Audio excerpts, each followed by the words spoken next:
YouTube, chicks. Get ready. You know what to do, chicks. Look at Chick Smooth. Hey, Chick Smooth, appreciate all the coverage that you've been doing. I've been watching your shit for a while. I just subscribed to your shit too, bro. Well, here we go, you guys. Finally, the highly anticipated Drake and Bobbi Part 2 interview is out. Now, for anybody that does not want to or have an hour and a half to go spend watching and listening to that interview, don't you guys worry, I got you guys covered with some cliff notes. We gonna get right into it, you guys. This interview was trash. Basura. Some way, somehow, this second interview was worse than the first Drake interview with Bobbi. This interview was just a conversation that could have stayed between them. They could have just taped this interview and just emailed it to their family and friends. This did not need to be broadcasted to the public. Now, in this interview, they spoke on their fallout. They spoke on Drake painting his nails. No, you guys, I'm not kidding. These were dead ass the topics. They spoke on Drake's private parties, when Drake is getting married. Drake also denied the 10-year BBL allegations against him. Because you guys know, in 2025, that's exactly what fans want to hear from Drake. BBL allegations. People do it all the time? Oh, do they? Yeah. You've never done that? No. Okay. People also say that I got a BBL, right? They call me BBL Drizzy, so... Oh, that's true. Did you? I don't know if my wagon looked crazy when I walked in here, but... Did it? You got a BBL and you got your abs sculpted? Did you? Do I have a fatty? I didn't look at your body when you walked in here. Do you want me to 360? I don't. So then, if it didn't stand out to you... No, me personally, I've never looked at you and thought just I think it was just I came from the gym, I was sweaty in that pic. Maybe I went on Facetune and put details up, and you can make it. Don't even admit to that much. Then sorry, you just being Facetuned honest. it. Yeah, I was maybe I heightened the saturation or something on it. Okay. I think I hit it too hard. I hit it too hard. Yeah. They don't look like that. You saw them. Don't make that weird. We just tried to record this and it didn't go well. Well, no, you asked me to see them the other day.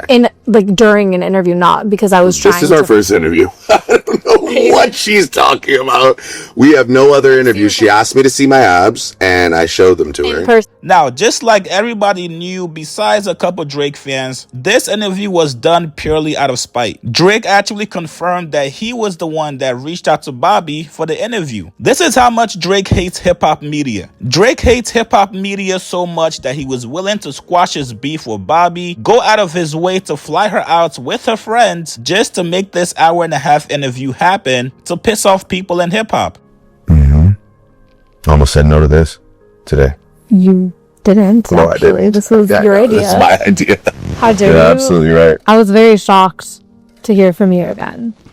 Yeah. Because we've only talked once since our little falling out. Cupid doesn't like. And you guessed it, just like Drake has been doing on other platforms with Aiden Ross and XQC, Drake made sure he threw some shots at people in hip-hop. Now, immediately out the gate, Drake threw shots at hip-hop journalists, specifically the ones that was pissed off that he sat with Bobbi. People like Ebro, people like Elliott Wilson, Peter Rosenberg. He called them all losers for being upset at him doing an interview with Bobbi and not with a hip-hop platform. Being yourself and afterwards about just it wasn't intended to be rude.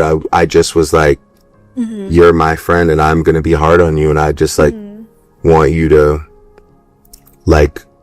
not get lost in the sauce because I really do feel and people ask oh, why are you here doing this again? What's the point? Even on the way up here, my boy was why are you doing this again? And I was well, what we did, it changed a lot of things for a lot of people. It was me essentially just recognizing somebody that I never met in my life, that I fully believed in, that I thought was really interesting and I wanted to have an interesting conversation with.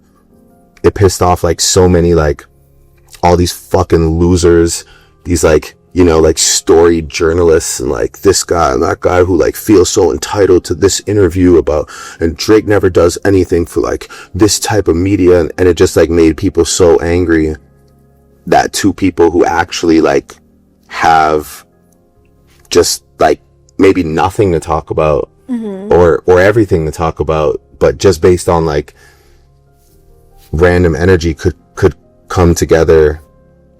I think it changed a lot of things.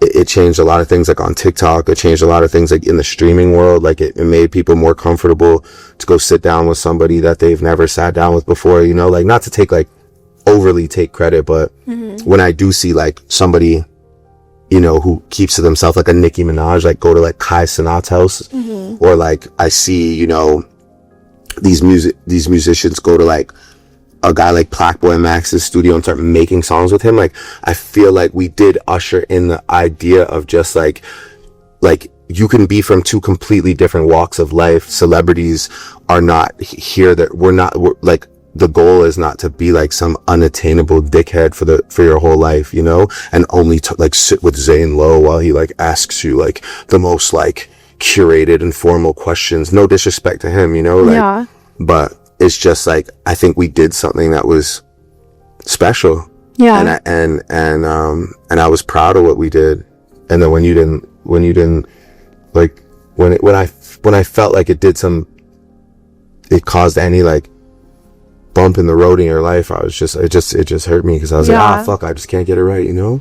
Now, Drake also addressed the culture vulture claims that he's been getting the last couple of years. He experienced a lot of guilt tripping in my life, where people are like, no, like this is your fault essentially, or like, and my intentions are pure, you know, like it's the same way even in music, people will be like, oh, like, oh, you're a culture vulture, or like you know, like people will describe the collaborative efforts that I've put forth and the artists that I've picked up and lifted up, or shine a light on as me taking, you know, they'll put a negative spin on it and try and tell me, you know, that it's a self-serving thing or whatever. And I think I get really sensitive about that. And I think at that moment I was just like, well, you know what, then don't even worry about it. And so I was extremely short. And then afterwards, I was just really, really snappy. Drake also threw a little shot at UMG and also at Ricky Rose. People thought what happened between us was something like I don't know. We had something bigger. So many things. Like what? What's the top 3 conspiracies? Well, the top conspiracy for why it got removed from YouTube is that you played Tyga's song and then they removed it. That didn't happen. That's Sly Fox. We don't know, right? What? We don't know.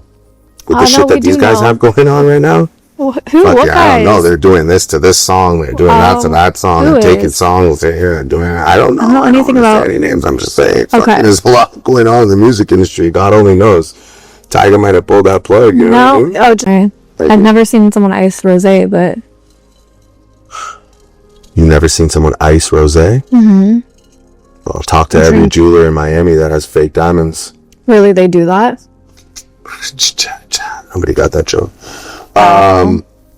Can I get that? Now, it is interesting watching Drake throw shots at people in the hip-hop space because he knows that the person he's doing an interview with isn't cultured enough to understand these jabs, and they're not going to ask him about it. Bobby doesn't know shit about bots or the journalist or Ice Rosé references he's making. So, of course, Bobby isn't going to ask Drake to dive deeper into these shots and jabs he's throwing at people. Now, I also thought it was pretty funny that Drake felt like his first interview with Bobby changed everything. Brother, nothing changed except for Bobby's life. You made her richer. That was all that changed. It had no ripple effects into streaming. It had no ripple effect into really anything. If anything, people actually accuse Bobby of trying to steal Funny Marco style. Listen, man, you guys go check out the full interview if you guys want. For those of you guys that actually watched it, let me know what you guys thought about the interview. You guys get in the comments below. Like this video, subscribe to my channel. I'll see you guys later, man.